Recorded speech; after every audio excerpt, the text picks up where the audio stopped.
probably 20 feet from our wingtip. So he's inside of our wingtip. He's having a hard time maintaining this airspeed. He's got his flaps down a little bit.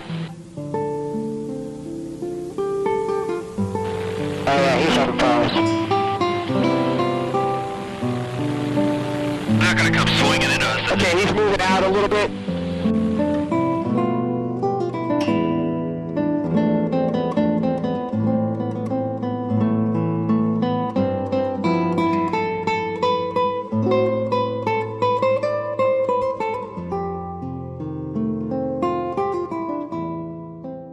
On April 1st, 2001, a U.S. eavesdropping plane known as the EP-3 Ares II was flying high in the sky, listening into the electronics of the People's Republic of China.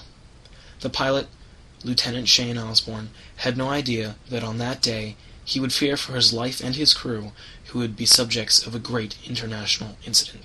Shane Osborne had been participating in these eavesdropping missions for most of his Navy career. They would fly on the very edge of Chinese and international waters. During this time, the Chinese would send out several of their fighters to investigate the EP-3's flight. The Chinese would then report back to their base on the EP-3's activities.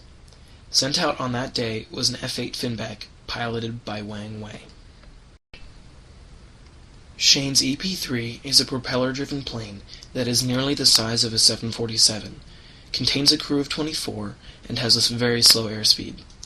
The Finback is a single-seat jet fighter and has a high airspeed and is very nimble. For the Finback to perform a flyby without completely overtaking the EP-3 required the pilot to extend all flaps and lower the airspeed down to a point where the plane becomes increasingly unstable to fly. Wang Wei had a history with dangerous flying, but on that day he flew closer to the EP-3 than any other time before. The third time that Wang Wei pulled alongside the EP-3, he lost control, and the nose of his aircraft went into one of the propellers of the EP-3. Wang Wei's tail was torn apart. His aircraft broke apart and fell into the sea. Instantly, Shane's aircraft flipped into an inverted dive and began to lose altitude. In a matter of seconds, he assessed the situation and righted the aircraft, but not before losing several thousand feet of precious altitude. When he assessed the damage, he determined that the first propeller on the right side was damaged and was creating drag. The nose of the aircraft, known as the radar dome, was ripped off in the collision and caused an explosive decompression of the cabin. He lost a lot of the flaps that allowed him to make minute corrections.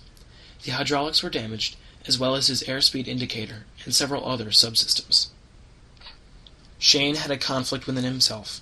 He could crash the airplane into the water, and few, if any, of his crew members would survive, or he could land at the Chinese fighter base on Hainan Island, which could be very hostile.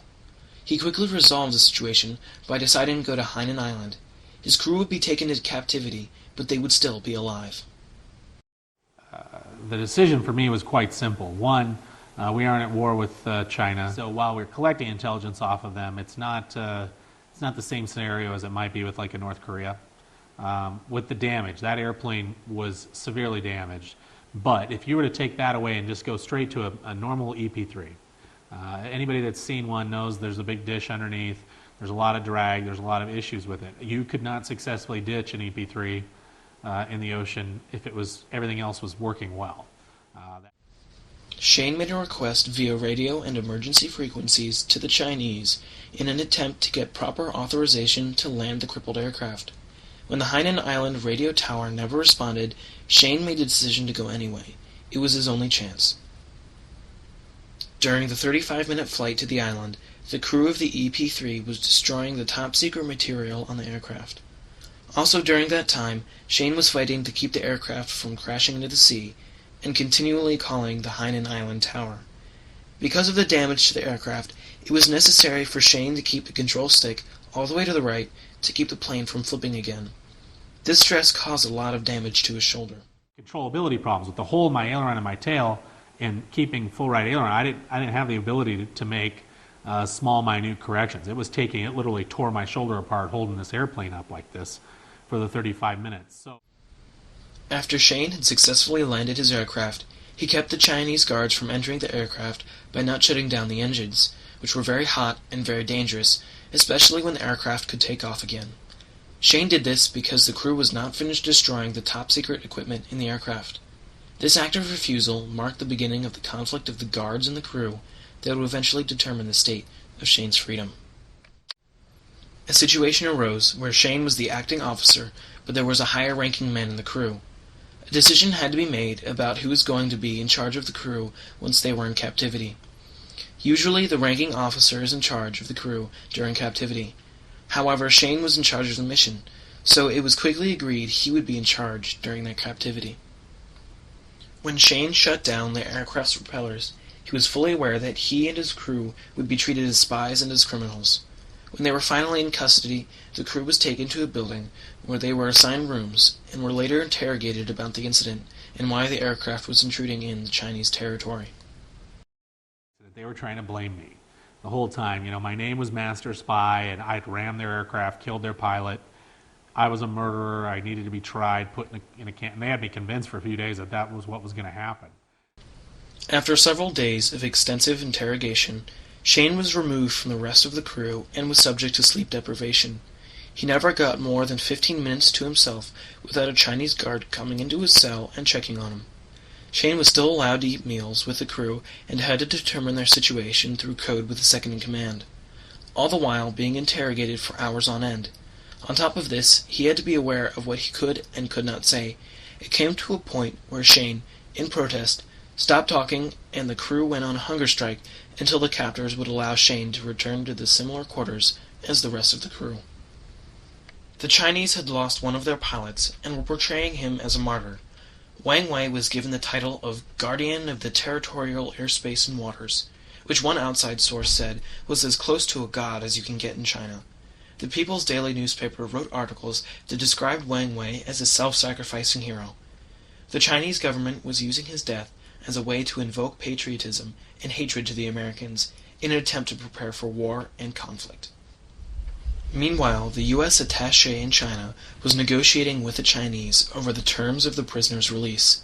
With many compromises and international pressure, as well as the threat of losing a spot in the World Trade Organization and the 2008 Olympics, forced the Chinese to allow General Sealock talk to Shane Osborne and his crew chief. After this meeting, the Chinese already had crews ready to interrogate the captives. However, Shane told them that they could only talk to the crew if there were 2 members of the crew in one room, and could only talk to them for 10 minutes at a time. This continued to happen for several days, while he tried to protect his crew. While the Chinese were looking for a full apology, the U.S. was unwilling to give it. So finally, after several days, the U.S. released an apology for the pilot's death, but worded it so that the U.S. was not accepting the blame for the incident. The official negotiations really weren't where this was solved. This was solved with 2 mid-level governmental agencies, representatives, basically meeting in a park and sitting on a bench and hashing this out. Sounds kind of like something you'd see in a movie, but it's true. Shane was released shortly thereafter. After 12 days in captivity, Shane Osborne was free. Neither nation got exactly what they were hoping for, but they both got enough that they could face their own country without shame. But never did I believe we'd get out of there in 12 days. I thought we'd be there longer than that. Instead of a situation that resulted in war, negotiations and compromises were conceived by 2 mid-level bureaucrats, simply and honestly speaking in a park, seeking the best for both nations. Perhaps in the future, this model of rational compromise can be used to solve conflicts rather than resorting to war on the battlefields. While this incident was no walk in the park, it was resolved by a walk in the park.